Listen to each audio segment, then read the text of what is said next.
Welcome to the EPRS Chronicles. This is the second and final episode in our two-part series on financing Ukraine's recovery. In episode 1, we looked at financing Ukraine's recovery and what the EU in particular will have to contribute.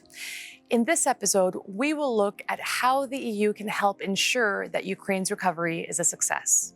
For this, I am once more joined by Tim Peters, EPRS expert on Ukraine's recovery. Hello, welcome back, Tim. Hello, Kelly. In episode 1, we discussed financing Ukraine's recovery, and we spoke about the 135 billion euro that the EU has committed towards that cause. Can I ask you how the European Parliament plans to effectively scrutinise these vast amounts of public money? That's a very good question and also a very legitimate question, because taxpayers have the expectation if such large amounts of money, public money, are spent, that they are well controlled. The first point I would answer is that the European Parliament needs the full right of information and decision. That hasn't always been the case in the past. So as soon as there's some kind of information out, the Commission must without delay inform Parliament, and Parliament must have a say in spending. Second point, we also want the Ukrainian Parliament to have the same rights of information and decision-making. That's also important to incentivize and facilitate a multi-party democracy in Ukraine, which is important for Ukraine as a candidate country. Third point, we have to enable the European Court of Auditors to check every euro that is spent in Ukraine. And fourth point, we have to get it as transparent as possible. So we have to make sure that all the spending of EU money in Ukraine on the different recovery and reconstruction projects is well documented in the internet, in websites, so that also civil society organizations in Ukraine and from the EU and journalists can look at everything, and if there are inconsistencies, find out and write a story. And I think that's also important for democratic scrutiny.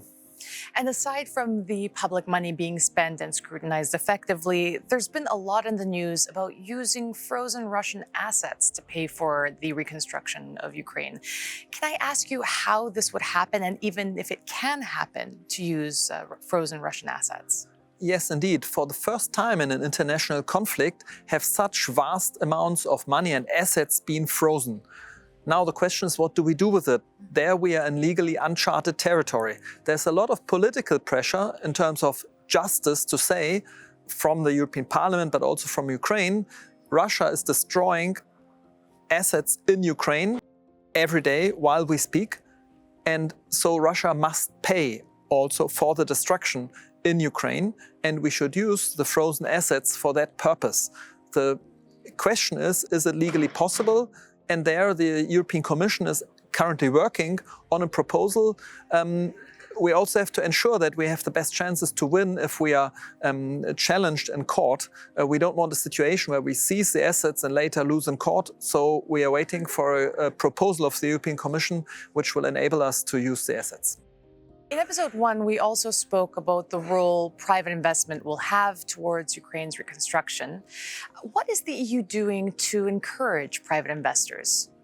Yeah, private investment will be absolutely essential. We spoke about the large sums and that the public sector alone will not be able to come up with those sums. And also, we want Ukraine to reach levels of prosperity, which will only be possible in a successful market economy with a high level of private investment.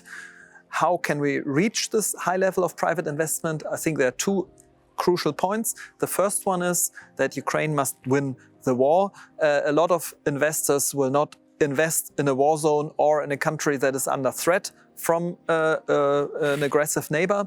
The second point is rule of law and fight against corruption. That is absolutely crucial already now. A lot of companies are ready to invest in the western part of Ukraine, but they need reassurance that their investment is safe from oligarchs or from organized crime or from corrupt Ukrainian officials. And there, I think the EU has really put the pressure on Ukraine to make sure that we have large success and progress very soon.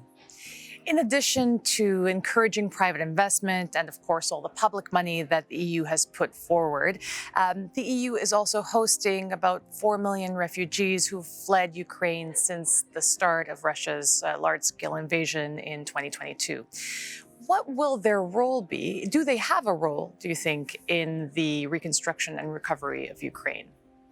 Yes, absolutely. Let me maybe first say that Europe and the Europeans have been exemplary in hosting those Ukrainians which were fleeing from the war. And it's great to have them here. And it's also the right thing to do that we have hosted them, or we are hosting them.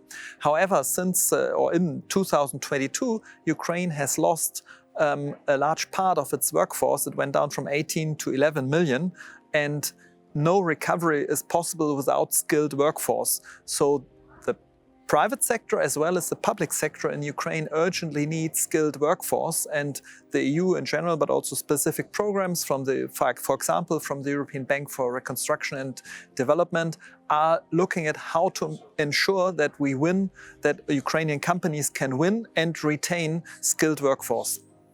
My final question is about momentum, because at the moment, we still have a lot of support across the EU for Ukraine. However, energy prices are still high, and there's inflation, and now a new conflict between Israel and Hamas is dominating the news cycle.